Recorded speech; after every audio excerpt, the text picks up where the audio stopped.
Souhaité par la mission économique belge conduite par la princesse Astrid de Belgique, un forum sur la prévention et l'abolition du travail des enfants dans la cacaoculture en Côte d'Ivoire était organisé ce mardi.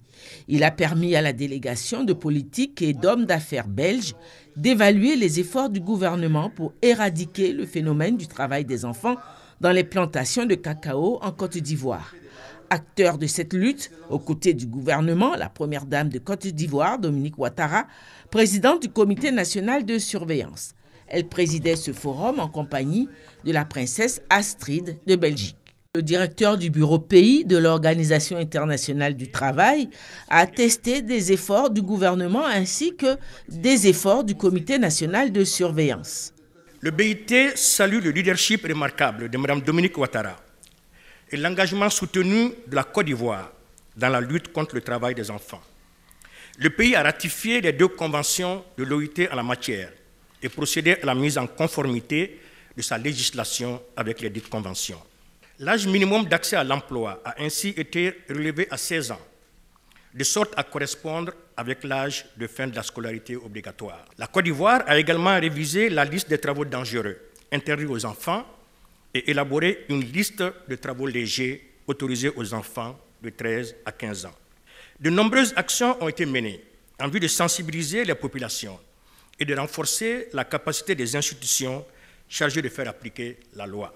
De même, le PDG du groupe Barry Callebaut, grand chocolatier, société à l'origine franco-belge, a salué l'implication du gouvernement pour mettre fin à l'exploitation des enfants dans la cacaoculture en Côte d'Ivoire. Réussir à abolir le travail des enfants nécessite un accès à une éducation de qualité, la délivrance d'actes de naissance et l'accès à l'infrastructure requise pour des soins de santé et une hygiène de base. Et je tiens à rendre une fois de plus hommage au gouvernement ivoirien et en particulier à la Première Dame pour le développement, l'ambition et l'énergie avec lesquelles ils mettent tout en œuvre pour réunir ces conditions propices. Un film sur les activités de sensibilisation menées par la présidente du comité national de surveillance auprès des planteurs, ainsi que ses plaidoyers menés auprès des responsables des grands cercles de décision aux États-Unis, a été projeté.